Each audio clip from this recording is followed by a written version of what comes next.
Bom, gente, estamos aqui no Estúdio Sol Maior com a presença do nosso ilustre pastor Adriano, aqui, mora aqui no Cangulo. Quem sabe onde é essa lacuna, sabe onde é o Cangulo, né, pastor Adriano? É verdade. E ele está aqui hoje para palestrar um pouquinho da palavra do Senhor, né, trazer um pouco da sua história como pastor, como líder.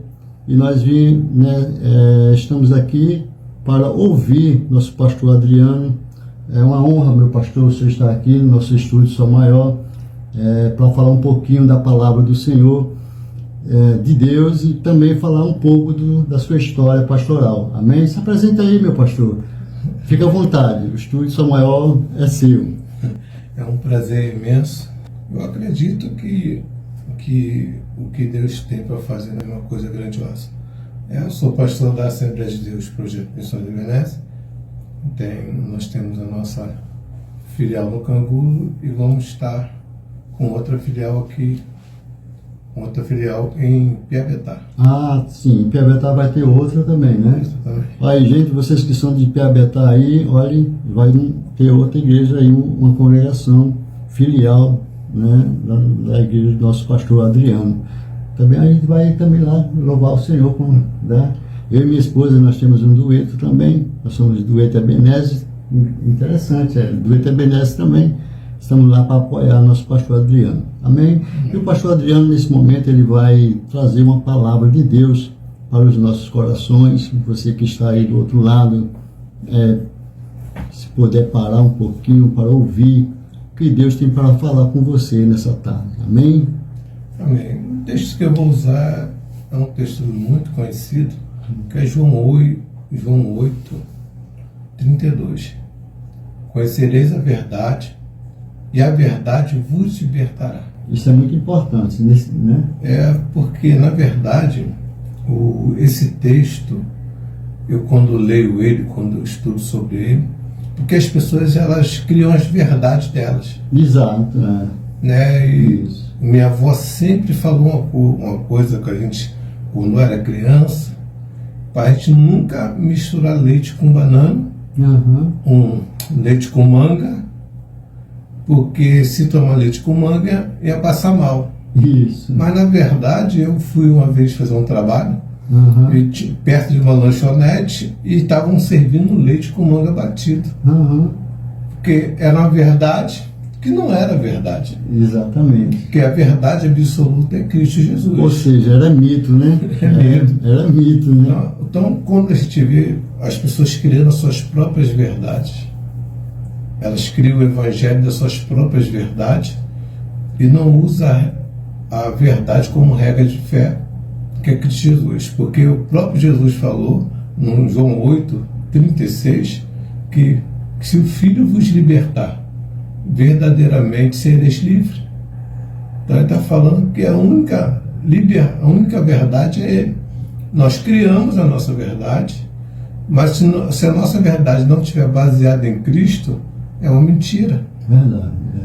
Né? Então, por isso que muitas das vezes a gente vê tantas pessoas machucadas no meio da sua caminhada, porque elas vão criando um interfúgio, ela quer alguma coisa para que ela possa palpar, para que ela possa tomar posse, para que ela possa guardar. Muita gente tem o cargo como e segura ela na igreja. Isso. O outro é uma amizade. Exato. O outro é um ministério que está, mas nunca está firmado em Cristo. Isso é uma verdade, porque geralmente tem pessoas que só vão para a igreja se ele estiver na frente daquilo que ele está fazendo. Ou seja, se ele estiver na frente da escola dominical bíblica, ele vai estar todos os domingos. Se ele não estiver na frente, ele não vai estar. Sempre vai ter alguma coisa, né? Dizer assim, não, hoje eu não posso. E o senhor falou uma bem verdade aí, que a gente para pensar que o evangelho hoje está muito banalizado por essas coisas. Muitas pessoas, como o senhor falou, bem falado, estão machucados e para retornar de novo né, o aprisco, né, que é Cristo Jesus, é difícil. É difícil hoje alguém sair e você resgatar ele de novo. O senhor acha que o porquê as pessoas, quando eles saem, é mais difícil para eles voltar? O senhor tem, assim, para nos falar o que disso aí? A primeira coisa é que eles criaram uma verdade. Exato. Porque o próprio Cristo, o próprio Paulo falando de Cristo, em João 8, ali, se não me engano, 30, que diremos, pois, essas coisas? Exato. Se Deus é por nós, quem será contra nós? Que nem mesmo seu filho poupou, mas antes entregou por todos nós. Por acaso, não poderia nos dar todas as coisas? Se você observar, que nem mesmo seu filho poupou. Exato. Se Deus não poupou o filho dele, então as lutas, a adversidade, o esfriamento, o momento difícil, ele vai vir. Ele vai vir de uma forma que vai esfriar. Ou muitas das vezes as pessoas botam aquela verdade do seu cargo, da sua posição, ou da igreja que está. Porque eu vejo muitas pessoas dizendo assim: eu vou sair dali porque o pastor não liga para mim. É verdade. Né? É verdade. Eu não vou estar ali porque o cicrano não gosta de mim. Se eu sou uma pessoa que menos pastor me procura, então quer dizer que eu sou menos problemática. Exato. Se esse pastor procura muito uma pessoa, ela não tem habilidade, quando o problema surgir, ela permanecer fiel. As pessoas pensam que a visita do pastor, todas as vezes, a visita vai ser sempre aquela pessoa que ele precisa estar sempre de olho. Mas tem aquela ovelha, tem aquela pessoa que ele vai ter até afinidade, vai ter até uma amizade, mas não vai ser aquela pessoa presente. E as pessoas não sabem lidar com isso. Exato. Eu sou o filho mais velho de 6 homens. Então dá para ver o comportamento do meu pai com cada um. Dá para ver quando ele vê um com problema, ele é mais dado àquele que está com problema. Ele sofre mais com aquele que está com problema do que aquele que não traz problema nenhum. Ele está mais próximo daquele. Então, as pessoas têm que entender isso. Não é para se afastar da igreja porque não tem aquela atenção devida. Porque não tem como, num grupo de 100, você tratar todos da mesma forma. Então, hoje, o pastorado é muito mais difícil. Porque as pessoas não querem um pastor. Elas querem um pai. Pai é difícil. Pai nós só temos um. Na verdade. E o cuidado do pastor hoje, eu posso falar essa parte? Pode. O cuidado do pastor hoje é saber lidar com essas coisas. Tem pastor que quer ser pai, mas ele não é para ser pai. Ele é para ser pastor. Ele não pode. Eu tenho mais dificuldade, vamos supor, de chamar meu filho à repreensão do que um membro da igreja. E a pessoa, não, mas o meu não, porque eu não tenho aquela afinidade de pai. Eu sou pastor, eu tenho mais facilidade de chamar uma pessoa que não é no meio da minha parentela a atenção do que eles estão ao meu lado. Não é porque eles veem alguma coisa errada em mim, mas é o sentimento. A gente não podemos usar o sentimento. A gente podemos ver isso em Gênesis 22, ali, quando Abraão é chamado, ele se entristece ali, quando Deus chama que vai sacrificar seu filho. Mas será se fosse outra pessoa, um servo, ele teria a mesma tristeza? É verdade. Então a gente temos que rever isso. A questão é que realmente as pessoas eles procuram, né, os pastores para resolver os seus problemas. E eu já fui líder de algumas igrejas, né, não pastor presidente, mas como é que nós falamos na nossa linguagem cristã, nós já dirigimos algumas igrejas na liderança de pastores presidentes, né, e a gente vê isso. Tinha pessoas que iam lá na minha casa 10 horas da noite, 9 horas da noite, e eu tinha que trabalhar no outro dia, 4 horas da manhã. mas eu tinha que receber, porque era ovelha, né? E às vezes essas ovelhas aí, elas acham que o pastor é super-homem, mas não é. É igual a eles, só com uma responsabilidade a mais. Mas, pastor Adriano, o que nós chamamos a nossa atenção para as igrejas de hoje e os pastores de hoje é que tem muitas pessoas seguindo somente o pastor, né? Se o pastor sair daquela igreja, ele sai também. Se o pastor não tiver, ele não vai. Se tiver um obreiro fazendo o papel do pastor, ele não vai. O senhor, acontece isso geralmente nas igrejas? O senhor concorda ou não? Eu estava hoje mesmo falando sobre isso. Porque quando troca um dirigente, as pessoas não estão firmadas no ministério, estão firmadas em pessoas. Exato. Porque se eu estou firmado no ministério, eu vou para onde Deus me designar para ir. Isso. Eu fico olhando, eu estou fazendo 34 anos hoje como obreiro da casa do Senhor. Então eu já vi de tudo, já trabalhei com mais de 30 pastores. Tinha pastores que ficavam 1 ano, tinha pastores que ficavam 6 meses, tinha pastores que ficavam 3 anos, mas as pessoas se entristeciam porque aquele pastor saiu. Eu não acho bom isso. Eu sou a favor de sempre estar trocando o dirigente da congregação para não ficar com aquela afinidade. O pastor presidente é um pouquinho mais difícil e não vai poder também atender todo mundo. Eu fico muito preocupado com esse tempo, que eu vou até falar uma coisa aqui, que hoje o talento da pessoa sobressai mais do que a unção que ela tem. Não, entendi. Entendeu? Tem gente que tem talento. Tem pastor que sabe cantar, tem pastor que sabe tocar, mas não sabe pastorear. Exato. Entendeu? Tem pastor que sabe dar uma boa aula, mas não sabe lidar com pessoas. Então, hoje, o talento sobressai. Muitas vezes as pessoas não podem estar pregas ao meu talento. Eu sempre falo uma coisa, porque o pastor tem que ser o último a falar. Qualquer lugar que ele for fazer gabinete, ele tem que ouvir primeiro.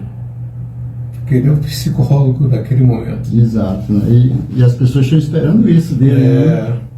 Mas tem pastor que tem aquele problema. Quer falar. Não, eu sempre falo uma coisa até com alguns amigos. Primeiro se ouve. Porque em 10 minutos você já vai ter solução daquele problema. Você não precisa se envolver tanto. E quando as pessoas, quando a pessoa é agarrada ao pastor pelo seu pastoreio, porque depois quando aquele de talento some, porque canta, porque tem aquele movimento de culto de libertação, que eu não concordo com culto de libertação, eu vou em cultos, prego, até me se escuto, mas eu não acredito assim, porque a libertação é pela palavra. O senhor tocou num assunto aí muito importante, né? Porque engraçado que eu também, gente, não é porque a gente é radical não, tá? É porque a gente conhece a Bíblia, né, pastor?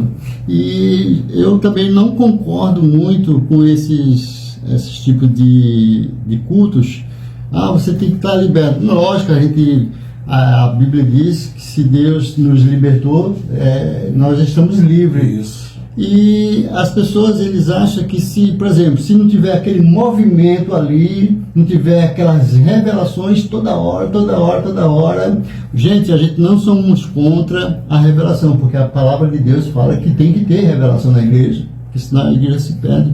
Mas a maior revelação que nós temos é a palavra. Quando você abre a Bíblia, é a revelação. A palavra revelada. Isso. Não é verdade? Então, é um tópico muito bom, importante, para as pessoas saberem que não é movimento, não é... Eu não sou contra isso, quem quiser fazer, faz. Não sei se o pastor também concorda. Pula, roda, aquele movimento todo. E quando sai dali, será que continua? Isso. Interessante quando essas pessoas eles estão fazendo isso, que a banda está tocando, eles não param, né? Quando a banda para, Gente, Eles param. eles param, Para beber água, vai no banheiro. Gente, eu teve certo dia, um tempo, eu fui tocar, a gente foi cantar em certa igreja, não vamos falar aqui por ética, que quando estava aquele movimento todo, tal, todo mundo estava, né, naquele movimento. Quando eu e a minha esposa fomos cantar, parou o movimento. Eu falei, a gente tá com alguma coisa ao contrário deles. Ou seja, eu falei, será que a gente está em pecado? Será que a gente tá tocando certo? Será que a música está certa? Eu falei, não, como foi a primeira música, né, o primeiro louvor, a gente vai dar um desconto. Aí a gente sentou, isso foi numa vigília. Depois que chamaram a gente de novo, aí pararam de novo. Eu falei, não, tá algum problema. Aí eu percebi que as pessoas, eles vão muito pelo movimento, não é por... mas a gente vê isso também quando Cristo estava aqui, né, caminhando com os discípulos. As pessoas iam muito por quê? Porque Jesus curava, Jesus multiplicava pão, não era para ser salvo. É isso, pastor? Me corrija se eu estiver errado. Isso aí, a pessoa ia para receber uma palavra de Jesus, receber a salvação e receber cura e sinais. Você vê mais um movimento. Eu não sou contra o movimento, eu sou pentecostal, eu gosto do movimento. Eu acredito na profecia, acredito em visão, acredito em revelação. Mas se eu boto a Bíblia de lado, se eu dou 15 minutos só para mensagem, eu estraguei todo o culto. Hoje eu fico observando, as coisas são simples. É quando a gente vê Elias viu os profetas de Baal se batendo, se martirizando. Você olha assim, depois Elias assume o culto, mas Elias não faz nada demais. Exato. Elias só arruma o altar. Exato.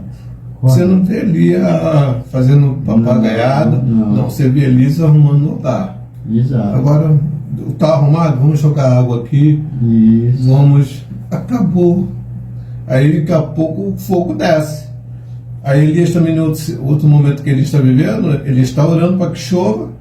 Aí eu perguntei ao teu servo, né, se ele estava vendo alguma coisa. Ele falou, estou vendo uma pequena nuvem. Uma pequena nuvem só. Nada. Então corre, fala para Acabe que vai chover. Exato. Então, o evangelho é coisa simples. As pessoas estão precisando de alguma coisa para palpar.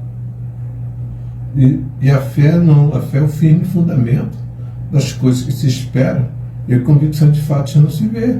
Hebreus 11:1. Então, se a gente firmar mais na fé, a gente vai ter mais esperança, a gente vai confiar mais em Deus e deixar de confiar menos em homens. O senhor me fez lembrar daquela passagem que quando Moisés foi buscar as tábuas da lei, que o povo fizeram aquele bezerro, né, colocaram ali porque eles queriam ver algo para adorar. Isso. Não é? Eles não esperaram o momento que Moisés, só porque Moisés demorou a descer do monte lá, eles, não, vamos fazer um bezerro de ouro, vamos adorar ele, porque Moisés não vai voltar mais.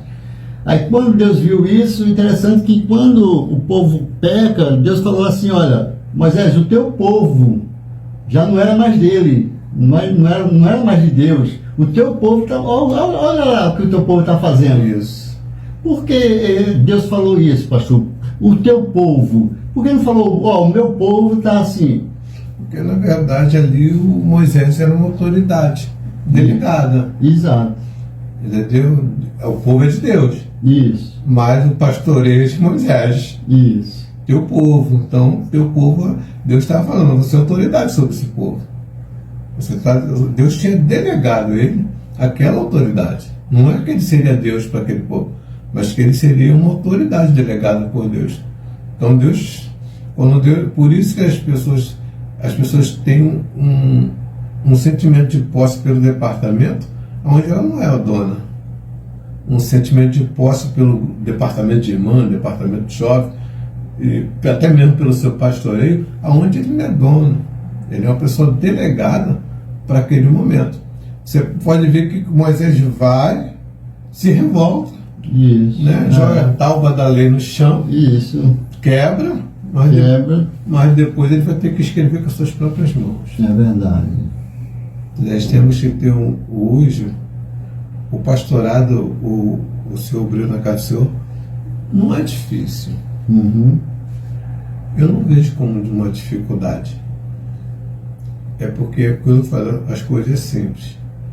Só que para a pessoa encher a igreja, ela precisa de alguma coisa para dificultar o negócio. Atrativa, né? Né, isso é interessante, porque eu vejo muito. Eu não sou muito antigo, não, tá, irmão? Eu nasci em 76. Então, nos anos 80, 90, as igrejas eram cheias, né? E as doutrinas, né? Os pastores, antigamente, porque tem muitas pessoas, né, que falam que os pastores de antigamente não tinham sabedoria. Eu conheço pastores de tempo de candeeiro que falavam não sei quantas línguas, português, inglês, francês, tal. Era aquele pastor, né, o pastor Zé Leôncio, que era o pastor presidente das Assembleias de Deus de Pernambuco inteiro. Depois, agora, né, com muito tempo que ele morreu, né, que agora dividiram lá, mas antigamente era um presidente para todo o campo, para todo, onde tivesse Pernambuco, igreja de Pernambuco, ele era o presidente. E o pastor Zé Leôncio, uma vez, ele foi, a gente foi inaugurar uma congregação que meu pai, né, tomava conta dessa congregação, e ele falou muito bem sobre isso, né, que nós estávamos ali, não era para servir ao homem, mas para servir a Deus, nós fizéssemos o melhor de nós. Isso. Lá a gente chegou, essa igreja não tinha pessoas, a igreja estava fazendo ainda, estava em fase de terminar. Eu tinha meus 12, 13 anos nessa época, e o que aconteceu é que nós fomos discipulando pessoas, ensinando a tocar, ensinando a cantar, e essa igreja começou a desenvolver o trabalho, não por nós, mas por Deus. Agora sim, lógico, Deus nos deu algo que eu acho muito bom e importante das igrejas hoje, aqueles músicos que oram, aqueles músicos que consagram, aqueles músicos que vão para as vigílias, logo que vigília não existia, antigamente não existia mini vigília, era a noite inteira, né? Eu conheço, fui batizado com o Espírito Santo num ciclo de oração, que hoje não existe, né? Por incrível que pareça, hoje não existe mais um ciclo de oração que começa às 7 horas da manhã e termina às 5 da tarde. É uma consagração de meia hora, 10 minutos. Hoje começa às 8 e termina às 10. Exato, entendeu? Hoje eu fico vendo, a gente fica muito... Eu já fui muito em ciclo de oração, começava às 9 e terminava às 3, 4, 5 horas da tarde.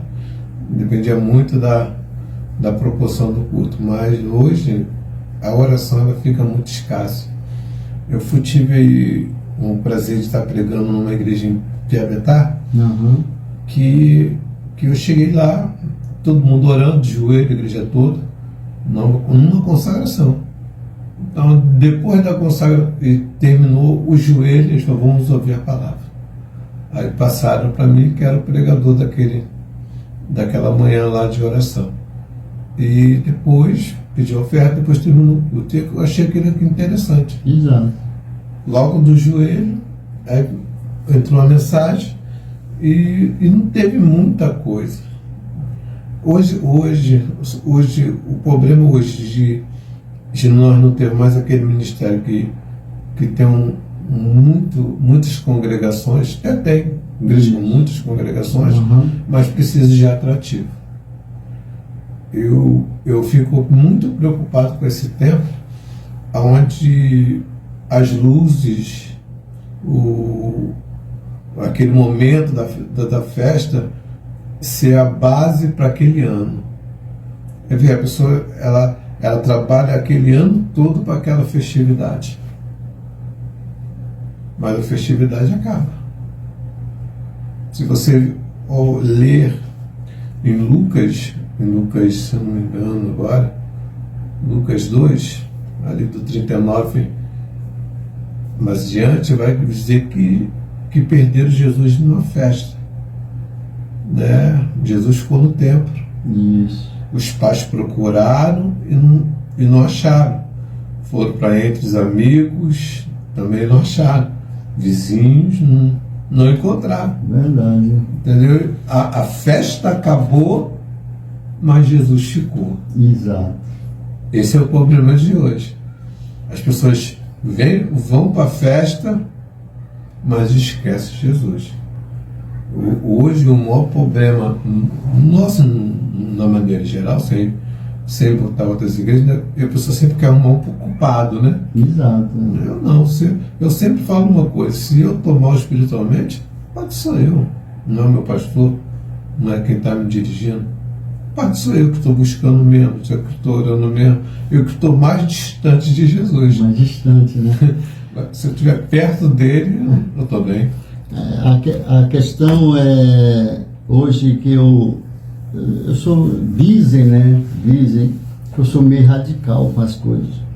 É porque eu aprendi num tempo que ser evangélico, ser cristão, tinha que ser cristão de verdade, tinha que fazer a diferença, não somente na sua igreja, mas aonde você passasse, alguém tinha que conhecer você como cristão, mesmo se você não falasse.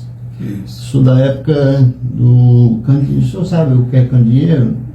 Aquela lamparina que coloca querosene. Vocês aí, ó, jovens que não conhecem, aquela lamparina que coloca querosene, as irmãs nem faziam chapinha, né, para ir para a igreja. Não. Porque como é que ia fazer isso? Não tinha como. Aí os cabelos iam ficar todos cheios de fumaça, né? Hoje não, hoje você vai para a igreja, as irmãs, lógico, né? Vamos colocar aqui em pauta que temos que as irmãs têm que se cuidar, né? É isso aí. Tem que se cuidar. Não estamos dizendo aqui que as irmãs têm que ir descabeladas para a igreja, não. Tem que se cuidar, mas, porém, tem que se cuidar mais na vida espiritual do que da material, entendeu? Porque o material hoje está sobressaindo o espiritual. Eu acho muito... as pessoas hoje estão muito religiosas, mas cristã mesmo é muito, muito pouco. Num contexto todo, as pessoas estão muito religiosas. Eu vou em muitos lugares, e a gente vai pregar em muitos lugares, até as palavras, as pessoas precisam de uma palavra de efeito. Exato. E sem base bíblica nenhuma. Aquele negócio, pega aí. Ó, não pegou a senha. Isso. Não pegou isso. Ih, tá morto no culto. Meu Deus. Tá? Isso é desnecessário. Entendeu? Paulo está pregando, o homem está caindo, quebrando o pescoço, e Paulo desce lá, resolve o problema do homem. E não fala que o homem estava frio, que o homem estava dormindo. Você não vê Paulo repreendendo. Você vê Paulo resolvendo. Resolvendo o problema. O evangelho é para resolver, não é para acusar. Ah, não, está dormindo no culto porque está frio. Não é pentecostal. Já sofreu com isso? Eu já sofri. Cheguei no culto, o cara chega com cara de delegado, parece que chupou limão. Isso. É um evangelho que mais ofende do que traz para perto. Eu sou assim, como é que se diz? Até um certo ponto eu sou muito criticado por isso, porque assim, aquelas pessoas que quando pedem para se levantar e você se levanta, ótimo, a gente está colocando em questão isso não, tá, pessoal? Ele não está colocando isso em questão não, só que eu vou me levantar se eu quiser me levantar. Isso aí. Domínio próprio. A Bíblia diz isso. Domínio próprio. A Bíblia diz que o espírito do profeta é sujeito ao profeta. O espírito do profeta. Não é o espírito de Deus, não. Não. É o espírito do profeta, sujeito ao profeta. Então, se aquela pessoa ele quer rodar, ele vai rodar. Se ele não quiser rodar, ele não roda. Mas tem pregador que fica, não, pegue na mão do seu irmão, você não entendeu, vou falar de novo. Ai, pastor, me perdoe, mas eu sou meio crítico com isso. Eu sou assim, se eu não quiser levantar, eu não levanto. Exato. Se eu não quiser rodar, eu não rodo, não posso estar baseado em movimento. O movimento é bom. O momento da emoção é bom. O meu professor de teologia, que era judeu, ele falava que o movimento é bom, mas nem tudo a gente tem que fazer. Hoje, a preocupação é se as pessoas estão sentindo. Mas a preocupação não é, será que ela vai mudar de vida com essa palavra? Como vai ser o dia a dia dela depois dessa palavra? Como vai ser o dia dela depois que ela recebeu essa palavra? Será que ela vai mudar de vida? Eu vou não, porque aquela palavra foi boa porque eu senti. Eu não acredito nesse negócio. Eu tenho que sentir para saber que Deus está. Uhum. Não precisa disso. Pode, no mais simples do culto, não pode ter caído fogo, ninguém ter falado nada, nem nego estranho, mas ali as pessoas sabem, não, palavra. Pô, que palavra. Eu me lembro de uma mulher que ela já faleceu. Toda vez que eu preguei, ela, antes de morrer, ela mostrou para mim. Toda vez que o Senhor pregou, está aqui marcado na Bíblia dela. Exato. Ela ouvia as mesmas mensagens que Deus me dava e ela anotava na Bíblia dela. E aquilo me chamou muita atenção.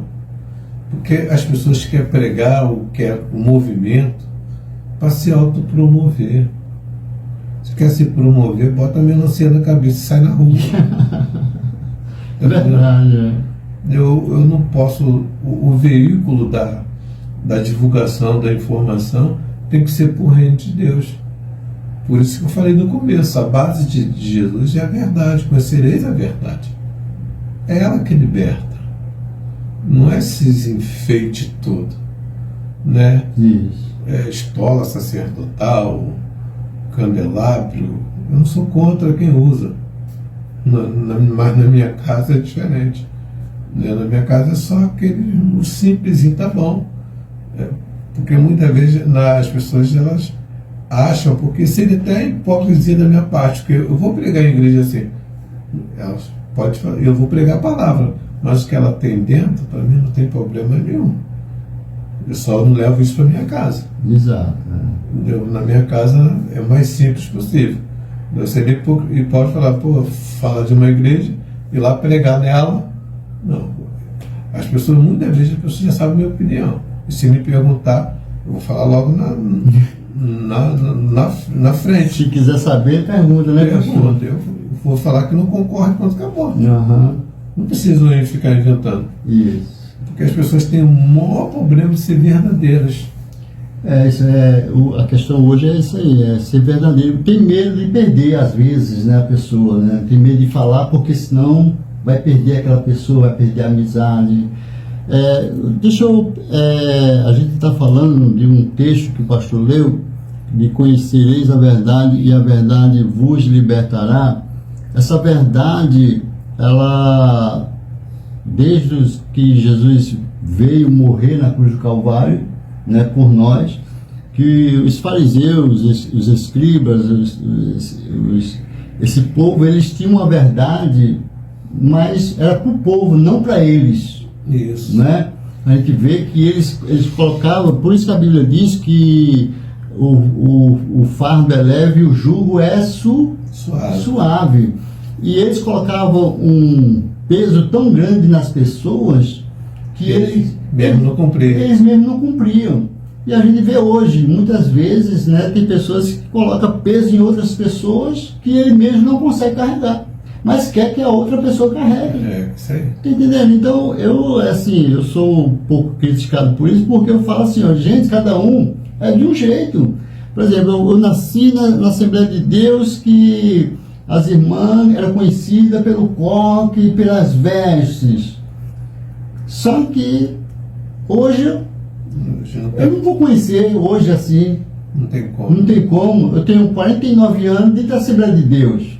Eu nasci e me criei dentro da igreja. Então, para eu mudar hoje, às vezes eu sou muito, eu me sinto muito, não é mal, mas assim, um pouco prejudicado por isso, porque eu não posso mudar aquilo que eu aprendi, que é a palavra, que é a verdade. Eu não posso mudar isso.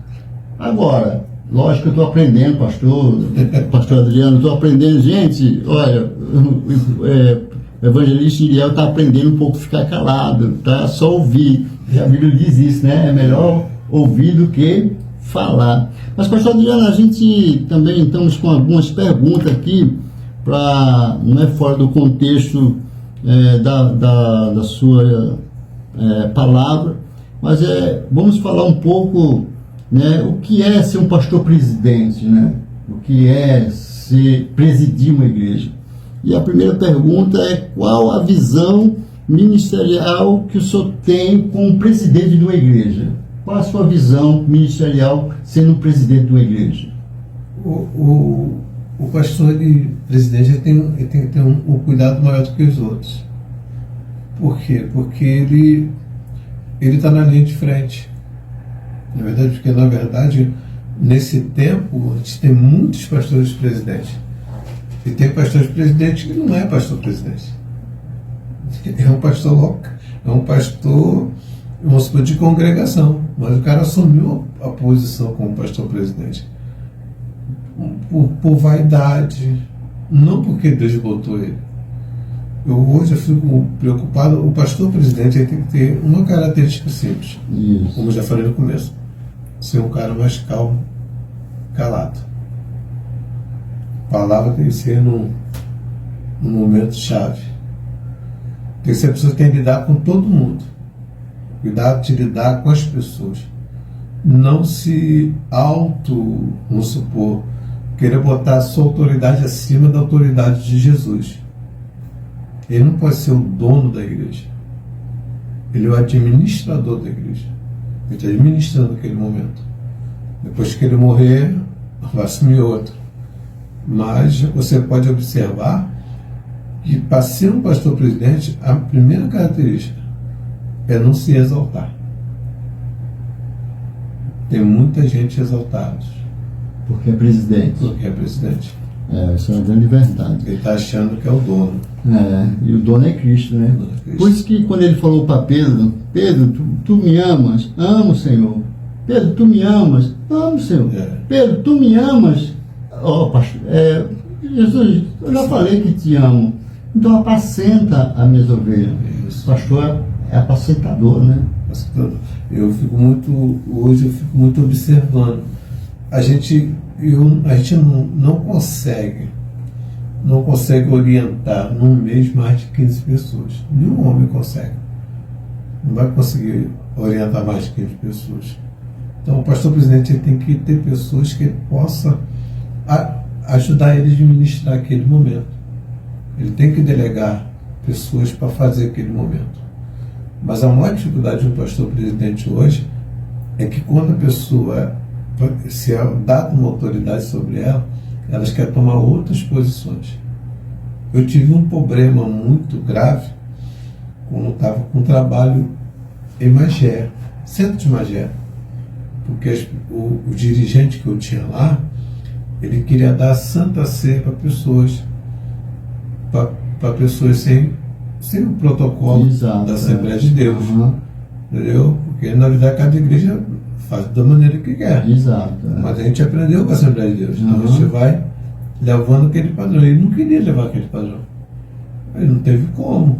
Então a congregação se fechou por vaidade dele. Entendeu? Por vaidade que ele queria fazer da maneira dele. E o pastor presidente ele não pode fazer da maneira dele. Mesmo que ele não tenha uma outra autoridade humana ali no momento acima dele. Mas existe uma diretoria.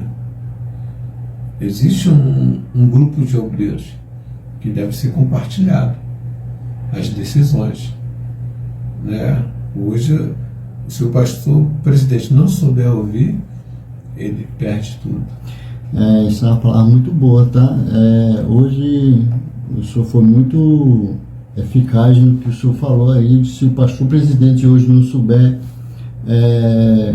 lidar com isso, ele vai perder muita gente, né? E perder real mesmo, não é só característica não de... Mas quer ver se mais vezes... É porque, na verdade, quando a gente consagra, separa um ordeno, o obreiro, separa um diabo, a gente não pode separar o diácono ou aquele obreiro por afinidade. Eu vou consagrar ele porque ele é meu fechamento. Fechamento dele. Mas ele não pode levar consagrar o obreiro porque o obreiro fecha com ele. Ele tem que levar o obreiro a um cargo elevado se ele for necessário, apto para aquela função. Exato. Entendeu? Não é porque é meu amigo. Então, hoje eu acho uma preocupação muito grande, porque tem pessoas problemáticas e não está no tempo. Dá até que amadurecer um pouquinho. Mas tem pessoas que estão prontas, mas só porque não é meu amigo, eu não vou levantar. Eu acho, nesse tempo, o pastor tem que ter mais cautela. A cautela, eu já vi esse tempo, né, que os pastores, quando iam consagrar algum obreiro, eles faziam uma comissão, oravam uma semana, um mês, para que Deus revelasse realmente se aquele era a pessoa correta para isso. Né? Pode falar, pastor. Porque, na verdade, quando a gente separa o obreiro, depois das orações que Deus confirmou que ele gostou, existe aquela parte, os 6 meses da pessoa que vai ser separada, vai ser consagrada naquele tempo. Eu sempre falei uma coisa para as pessoas: você tem 6 meses para pensar se é isso mesmo que você quer. Deus já falou para mim a teu respeito. Mas, se você não quiser, não te leva. Ah, não, mas Deus mandou. Não, Deus mandou, vírgula. Deus mandou. Mas se a pessoa não quiser? É verdade. Tem que ter esse negócio. Tem que testificar na pessoa. Exato. Né? Ela tem que ir para a oração também. Em Atos, né? É em Atos que fala que aquele que escolhe um bom episcopado, uma obra excelente, escolheu, né? É isso. Quando fala em escolhas, está falando disso que o senhor está falando, né? Isso. Aquele que escolhe, não é aquele que foi chamado, você vai ter que ser, você vai ter que... Não, eu escolhi a ser. Isso. Eu escolhi a ser. E o pastor teve a visão de me levar ao ministério, mas eu também tenho prazer. Eu me lembro quando eu tocava antigamente, dura coisa eu pedia ao Senhor. Quando eu tocava, eu falava para Deus o seguinte, que eu não queria só tocar, eu não queria só cantar. Quando eu vi os pastores pregando com aquela eloquência toda e tal, eu falei, eu quero ser um deles. Eu quero ser um deles. E quando eu fui, né, batizado com o Espírito Santo no ciclo de oração, que os músicos tocavam em ciclo de oração, hoje a gente não vê isso mais, fui batizado e Deus foi moldando, né? Já comecei a ler mais a Bíblia, a pesquisar mais, para poder um dia Deus me levar até onde Ele me levou, que é onde eu estou no cargo de evangelista. Mas não foi, eu fui galgando. Primeiro eu fui auxiliar de trabalho, diácono, presbítero, hoje eu sou evangelista. Muitas pessoas, né, me chamam de pastor porque me conhecem, né? As pessoas, não vou impedir das pessoas de dizer assim, o senhor não é pastor. Não sou consagrado. Essas pessoas do mundo, né, que o mundo que eu respeito como pastor, amém. Isso. É melhor do que ser outra coisa. Mas como até o nosso canal, se você quiser se inscrever no nosso canal, é Pastor Iriel, né? Está lá, se você for clicar lá, se inscrever lá, dar um like lá, Pastor Iriel, tá bom? E, pastor, mais uma pergunta que eu quero falar para o senhor, perguntar para o senhor nesse momento, como o senhor equilibra a função pastoral? Como é que o senhor equilibra isso, a função pastoral? Hoje eu equilibro mais ficando sozinho ou com a minha família. Hoje o ponto maior do meu equilíbrio é a minha família. Estar mais perto da minha família, estar mais perto dos meus filhos, estar mais perto dos meus netos. O senhor concorda que primeiro Deus, segundo família e terceiro igreja? Isso é jargão, para mim é jargão. Porque família é a base de tudo. E Deus é a base suprema, soberana. Exato. A obra de Deus é uma função, né? É uma função. Nós vamos fazer, a função vai ser deixada para ele. A gente não podemos nos justificar. Tem pessoas que querem justificar para ir no shopping, Isso. né? É. Tem pessoas que querem justificar para não fazer nada na igreja. Primeira família, não existe isso. Uhum. Eu acho esses termos, as pessoas vão inventando, porque se a minha base é Deus, a obra dele faz parte da minha vida. Se a minha base é Deus, a minha família faz parte do meu momento. Exato. Eu tenho que só saber separar as coisas. Tem o momento da família e tem o momento da igreja. Exato. Entendeu? Se eu tenho o meu momento com a família, o meu domingo, escola dominical, ou a minha tarde, culto à noite, então eu me preparo no sábado para sair com a minha família, para ter o meu momento com a minha família. O meu domingo, o meu almoço é com a minha família. Né? As pessoas ficam querendo botar base onde não tem.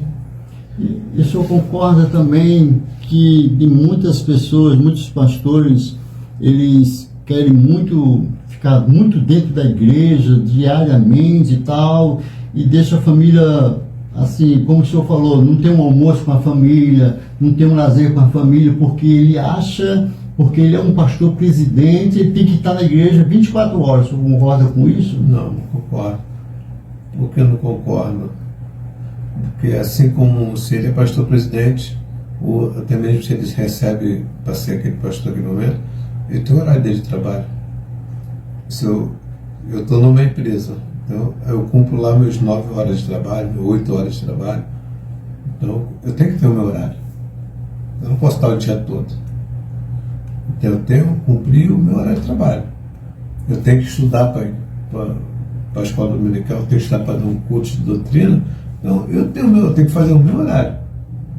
Eu particularmente hoje, eu penso assim, eu vou priorizar a igreja sim, mas minha família do mesmo tópico, da mesma maneira, do mesmo jeito.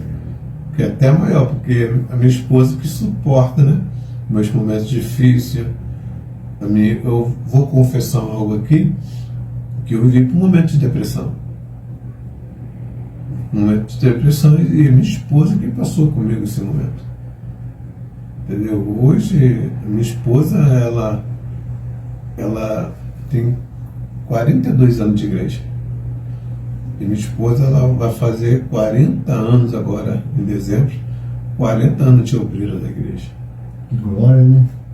Então, 40 anos. Foi levantado a obreira aos 14 anos Que bênção. de idade. Hoje pastorei junto comigo, que é a minha esposa, e até pastora ela. Eu não consagrei ela pastora. Entendeu? Porque, na verdade, eu penso assim, se Deus tem alguma coisa com a pessoa, as coisas vão acontecer sem eu atropelar o tempo. Eu poderia, como pastor, presidente dela, consagrar ela. Exato. Né? Como muitos falam, né? Pega um filho, consagra, Isso. pega neto, consagra, mas não espera o momento. Exato. Não, eu não consagrei ela. Entendeu? E na época, a compreensão que fazia parte, também não consagrava a pastora. Então, quando o pastor orou e falou que ia consagrar uma pastora, então é consagrar uma pastora.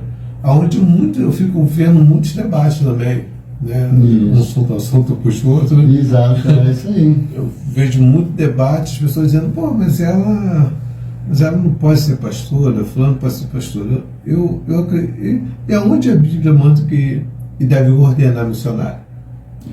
Não existe. Entendeu? Não existe ordenação. Missionário todos nós somos. Eu sou missionário no meu bairro, no seu. Sou missionário aqui na sua localidade. Nós somos missionários. Mas ordenação, separação de missionário, impor as mãos de missionário, eu não vejo isso na Bíblia. Entendeu? Então, as pessoas ficam fazendo coisas que é desnecessário. Entendeu? Hoje, se eu tenho o meu ministério hoje, é porque eu tenho a minha esposa do meu lado. A gente, falando, o senhor colocou muito bem aí, falar sobre esposa, é muito importante que o nosso ministério ele venha se crescer, né, em tudo na nossa vida, a nossa esposa está do nosso lado. Isso. Até porque quando Deus fez o homem e fez a mulher, colocou ela como ajudadora, né? Então ela nos ajuda também no campo missionário. Mais uma pergunta. Hoje o pastor Adriano aqui, ele veio, né, para responder perguntas que às vezes as pessoas, pastores, pastor Adriano, eles querem fazer essas perguntas, né, mas às vezes tem vergonha de perguntar, não, assim, dizer assim, será que o pastor vai me responder? Será que eu posso fazer essa pergunta? Aí eu falei assim, eu vou preparar algumas coisas aqui para poder o pastor falar para vocês também ficar sabendo, né, como é a vida de um pastor presidente, como é a vida de um líder de várias pessoas, porque as pessoas acham que ser pastor presidente é uma coisa fácil. É assim, tipo, como é que eu posso lhe dizer? Fácil em termos de, eu sou presidente, a cadeira tem que ser maior, né? E a questão não é essa, a questão, quando você, né, isso é um jargão também, que diz assim, quando você pensa que é grande, você ainda é um menor. É menor. Hoje, ser pastor presidente, hoje é difícil. É difícil. Por que é difícil? Quando você administra, o tesoureiro quer ser mais dono da igreja do que o pastor presidente. Ele que quer saber para onde vai o dinheiro, ele quer. Não, só pode comprar isso, só pode comprar isso. Ele não é o pastor presidente. Então, quem vai designar, pagou as coisas da igreja, o pastor vai saber o que vai fazer também. Eu já tenho esses impasses que o cara quer ser o dono da igreja. Então, o pastor presidente enfrenta isso. Entendeu? Você pode observar que a maioria dos tesoureiros, não generalizando um grupo de tesoureiros, é que o mundo quer ser dono da igreja. Entendeu? Uma vez eu falei para minha esposa, pega lá tua passagem lá para tu ir para a congregação tal. E a pessoa, e o tesoureiro da época, eu não queria dar o dinheiro para minha esposa. Perguntou para que naquele dinheiro? Meu Deus. Assim, o pastor presidente falou para ela pegar, vai lá, pede ela lá. Exato, depois a gente vai notar, vai mostrar para o lugar que está indo esse dinheiro. Mas a pessoa fez aquele negócio, aquela apreensão, né? Como se ela fosse dona do que entra na igreja. Esse é o maior problema. Hoje o maior problema do pastor presidente é saber para onde vai o dinheiro, para onde está o dízimo. Você pode ver onde as pessoas te dão dízimo, elas querem saber para onde está o dinheiro dela. É isso aí. O dízimo não é dela. É de Deus. É de Deus, né? Dela, mas ela quer saber para onde vai, para onde deixa de ir, com o que está gastando. Eu acho assim, eu sempre falei uma coisa. Se a pessoa é fiel, procura o tesoureiro, ele vai te mostrar para onde está indo. Exato. Mas eu falei, mas se você não é fiel, não está contribuindo com nada, nem passe lá. Nem passe, né? Porque o maior problema hoje é você administrar, o pastor presidente administrar. Tem uma administração hoje, então eu dou conselhos para o pastor presidente hoje. Ele tem que saber com quem está botando na diretoria dele. É verdade. Não pode ser qualquer pessoa. Mais uma pergunta aqui para o nosso pastor Adriano, que nos está nos dando esse prazer de estar aqui, né, no Estúdio Sol Maior. Você também que queira também, você pastor, obreiro, cantores também que queiram participar desse bate-papo aqui no Estúdio Sol Maior, só falar conosco. Você vai ter essa mesma liberdade como o pastor Adriano está tendo de estar aqui, né, batendo esse papo conosco aqui, nos ensinando. Cada vez que nós trazemos um pastor ou alguém, cantores que tem algo para transmitir para nós somos muito gratos a vocês, tá bom? Outra pergunta, pastor, como o senhor orienta a igreja a lidar com as questões sociais? Como o senhor orienta a sua igreja, os seus membros nessa questão social? Porque hoje a gente vê muito problema com essa questão social, porque a igreja não só trabalha com a seção espiritual, não. Ela tem que trabalhar no espiritual, mas também no social. E nós praticamente não vamos generalizar também, mas eu vejo muito pouco isso, né, na questão social da igreja. O que o senhor tem a dizer com isso? É porque a igreja passou a trabalhar mais internamente. Ah, entendi. Porque o social, ela faz parte da igreja. Né? O social, ela anda de mãos dadas. Você pode ver que quando Jesus vai, os discípulos falam, despede a multidão que nós não temos comida aí para todo mundo, não. Aí Jesus fala, não despede ninguém, não. Divide aí em 50 e 50, né? Ele pega os pães e os peixes e multiplica. Ali tem um social. Exato, Entendeu? Você pode ver que o social não foi de pessoas que estavam fora. Hoje eu vou dizer uma coisa que se alguém gostar ou não estou nem aí para isso. Eu gosto de pastor assim. Porque na verdade as pessoas, ela quer mais fazer templos, ela quer mais ter uma estrutura do que de cuidar de pessoas. Entendeu? Ela quer ter uma estrutura para que todo mundo veja, mas um membro está passando necessidade. Exato. Né? Uma pessoa próxima está passando necessidade. Não tem o que comer, não tem o dinheiro da passagem, tem uma conta de luz atrasada. Então isso é preocupante. Se você não ter o social. Né? Hoje bota mais o social da igreja para o governo. Isso. Para a prefeitura, para o vereador, para aquela pessoa, não, social é com eles, procura fulano, procura ciclano. Não. Tem a igreja de um amigo meu que ele trabalha muito com social, não vou falar o nome dele aqui por ética, mas tem pastores que mandam pessoas lá da igreja dele para poder receber alguma cesta básica, alguma coisa assim. Se a igreja faz parte do social, a pessoa tem coragem de pagar num telão para botar em cima do altar 80 mil, 40 mil, eu não tenho coragem de fazer uma coisa social. Social, né? Porque a Bíblia diz, né, pastor, que primeiro tem que se cuidar dos domésticos da casa. Isso. E quando fala nisso, fala dos membros da casa. Primeiro eles, depois as outras pessoas. A questão social hoje está muito assim complicada, porque o governo ele faz a sua parte, mas as igrejas também têm que fazer a sua parte como, né, um social também, que as pessoas precisam. E tem pessoas que vão para a igreja, nessa fala do senhor, mesmo precisando de algo material. Não é de algo, por exemplo, a 2 Reis, capítulo 4, se eu não estiver enganado, aquela viúva que o marido morreu, ela foi procurar o quê? O social. Ela não foi procurar, ela não dobrou o joelho ali e falou assim, não, eu vou orar.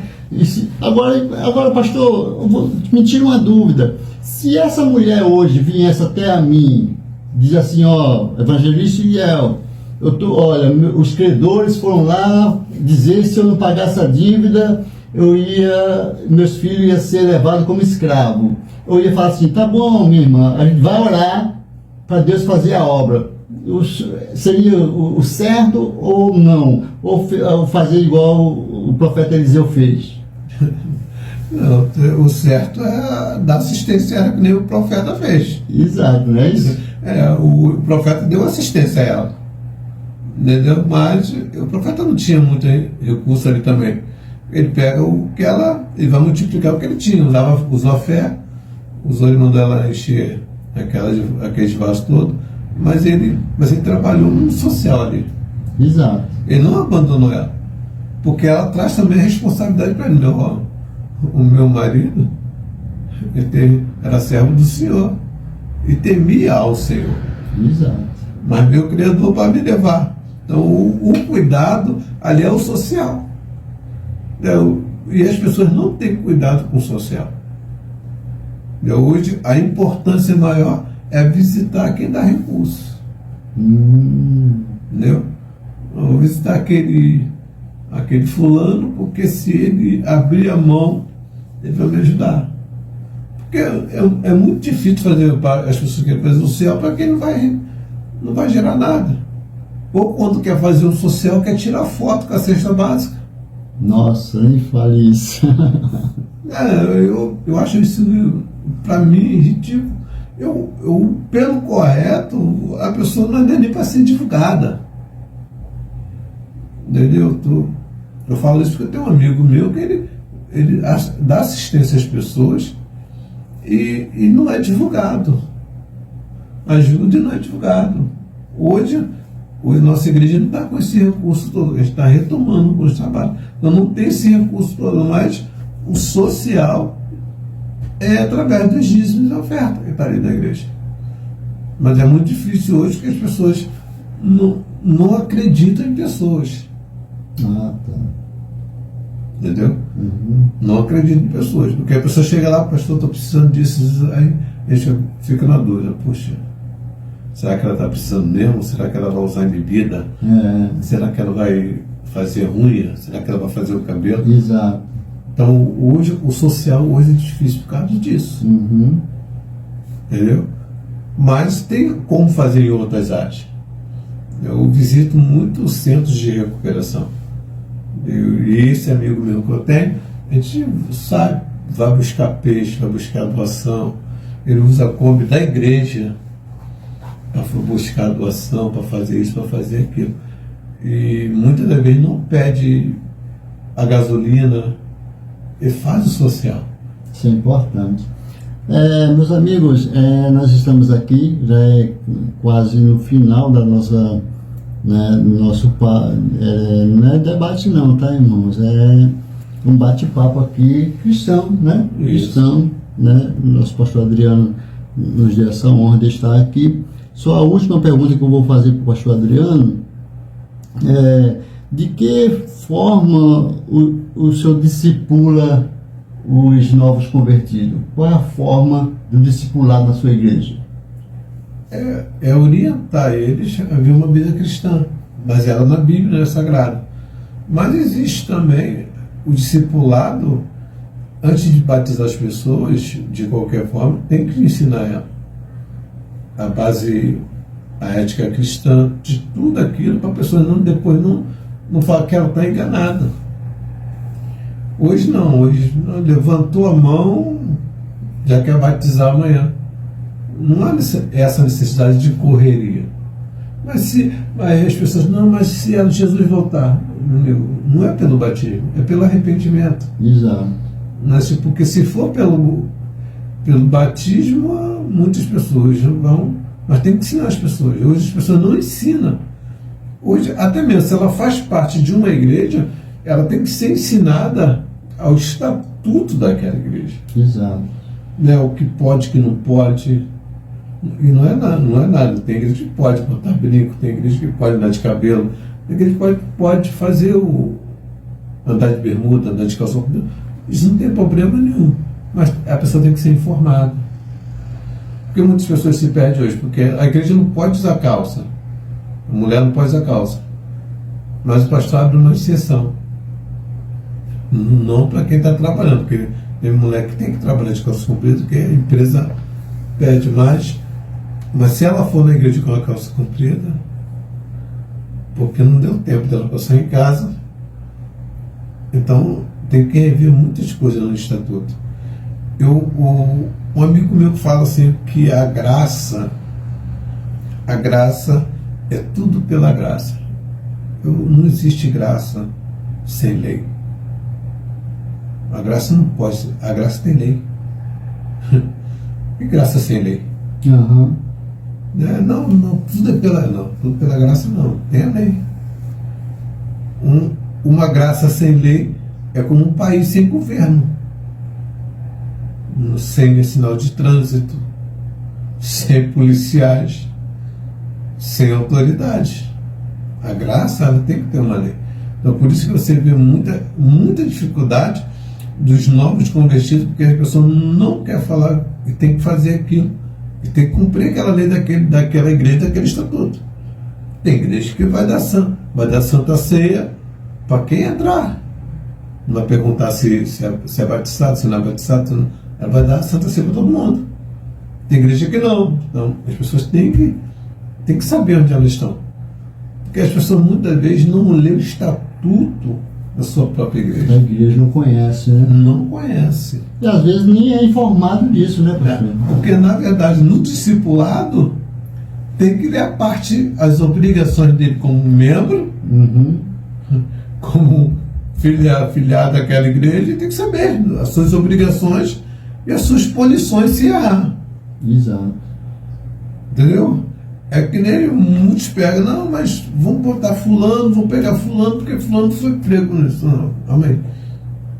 No estatuto tem uma investigação. Tem um momento de pegar aquela pessoa para disciplinar ela. Não, o cara sabe disciplinar, não, você está disciplinado. Está disciplinado? E por que está sendo disciplinado? É. Com base em quem está sendo disciplinado? Foi pego em algum ato errado? Então, tem que ensinar o membro como vai se comportar aquilo. Hoje não, pega o membro, aceitou Jesus, mas não, tem que ser discipulado e tem que passar o que é aquela igreja que ele está sendo membro, Uhum. como é que é aquela igreja. Até porque muitas pessoas hoje elas saem da igreja porque elas nem sabem onde estavam. É mesmo. Não sabem onde estavam, não tem uma direção. Então, a preocupação maior é ensinar as pessoas. Exato. Eu passei um momento na minha vida, né, como cristão, que eu falei, quando eu fui me batizar, né, que a gente faz aquele juramento que vai, né, respeitar as diretrizes da igreja, eu falei isso, né, que ia respeitar, quanto que eu vivesse, eu ia respeitar as diretrizes da Assembleia de Deus. E uma certa vez eu fui disciplinado porque meu pai e minha mãe eram testemunha e o dirigente da congregação não, ele, não vou falar o nome dele por ética, mas ele não quis que meu pai fosse testemunha, porque ele disse que meu pai iria cobrir meu erro. Mas eu não tinha errado, meu pai tinha visto, minha mãe tinha visto que eu não tinha errado, mas ele não aceitou meus pais como testemunha. O que o senhor pensa disso? Totalmente errado. A gente tem que pelar pela verdade. Se seus pais tinham verdade, ele não tinha ver o senhor como pai, como filho deles, como membro da igreja. Exato. Como membro da igreja. Ali não é teu pai, todos são membros, ele é só testemunho. E tem que valer. Não é uma casa de política.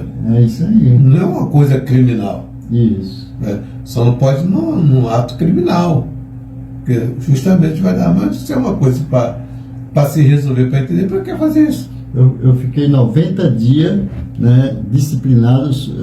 Graças a Deus, eu tive estrutura, né, Deus me deu estrutura para permanecer fiel, né, tirar os 90 dias, para quem fazia tudo na igreja, né, porque eu tocava, cantava, pregava, fazia tudo na igreja, e de uma hora para outra, passar 90 dias. Porque a disciplina antigamente não é como hoje não, gente.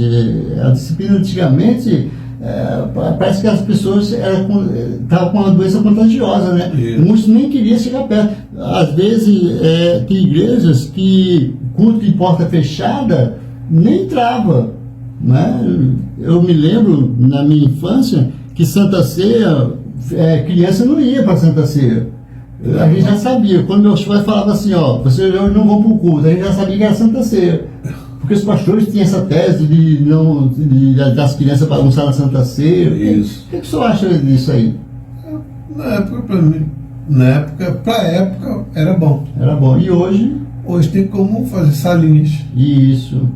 Mulher para passar salinhas, porque para mim criança não tem que tomar Santa Ceia. Uhum. E nem participar do culto de Santa Ceia.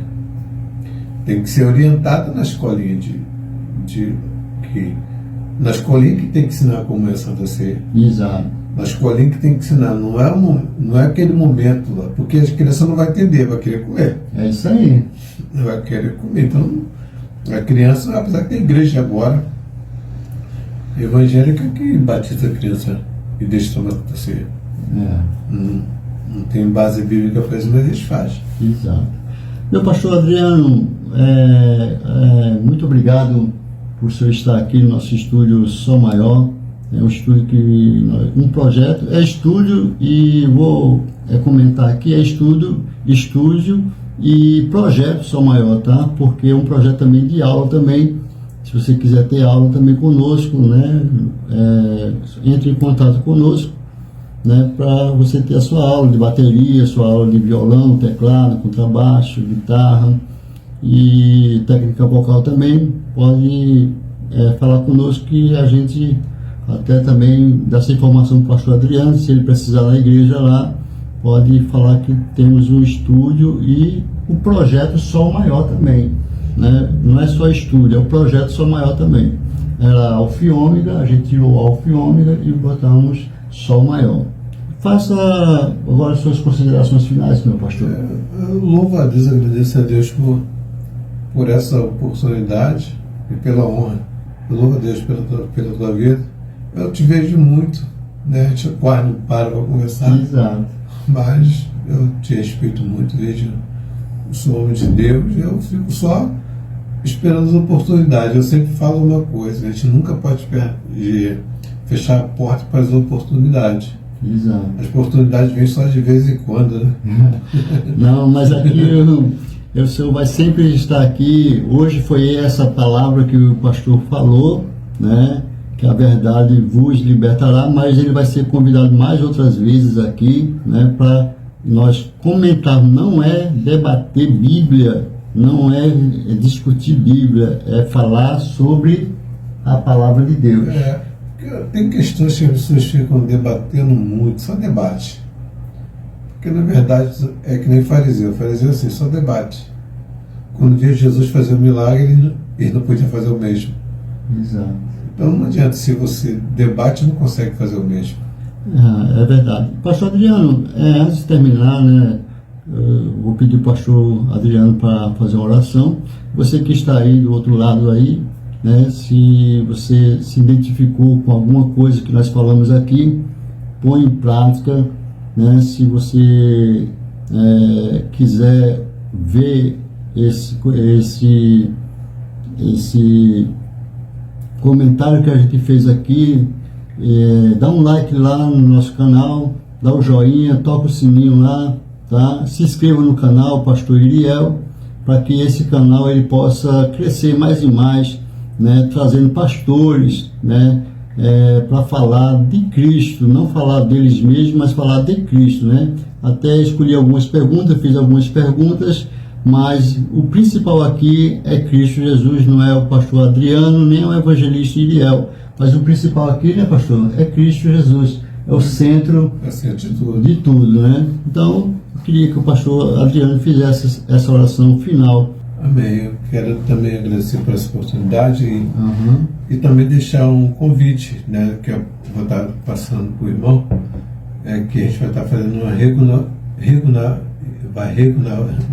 inauguração da nossa igreja aqui em Cangu. Nós vamos inaugurar ela. Olha aí, gente, ele já tinha essa igreja aqui, ele vai reinaugurar ela. Isso. Tá? Por enquanto nós se encontramos em Piabetá, mas vamos estar fazendo essa reinauguração, esse projeto, e um dos projetos nossos, social nosso, vai ser Nova Chance. Nova Chance, olha, guarda esse nome, Nova Chance, tá? Se você quiser uma nova chance, temos aí a Igreja Assembleia de Deus de Projeto Missões Ebenezer. Projeto Missões Ebenezer, tá bom? Não é do ETA Ebenezer, não, é Projeto Missões Ebenezer, tá bom? Até aqui nos ajudou o Senhor. Amém. Pastor, olha. Bendito Deus e eterno Pai, graças te damos, meu Senhor, por esta tarde, ao qual o Senhor para nos conceder, meu Senhor. Eu oro por esta pessoa que nos ouve, que vai ver esse vídeo, meu Senhor, que o Senhor possa continuar abençoando ela. Meu Pai, suprindo, ó Deus, toda a necessidade dessa pessoa, seja ela física ou seja ela espiritual. Continue conduzindo que almas, meu Senhor, venham ser ganha para o teu reino. E que a sua verdade em cada vida, meu Pai eterno, venha ser absoluta, meu Pai. porque a tua palavra é que nos afirma que o Senhor é a verdade. Então, meu Pai, muitas das vezes, meu Pai, nós criamos verdade que não é verdade. Então, toma nossa vida em tuas mãos, toma esse projeto, meu Pai, desse estúdio, meu Pai, que muito o Senhor tem falado aqui neste lugar. O Senhor continua abençoando abundantemente, em nome de Jesus. Amém. Amém. Graça e paz para todos. Fique com essa palavra, com essa oração para você. Guarde no seu coração e até outro dia, até Deus nos permitir estar aqui de novo. Tá bom, pastor? Amém. Muito obrigado. Que Deus abençoe. Graça e paz.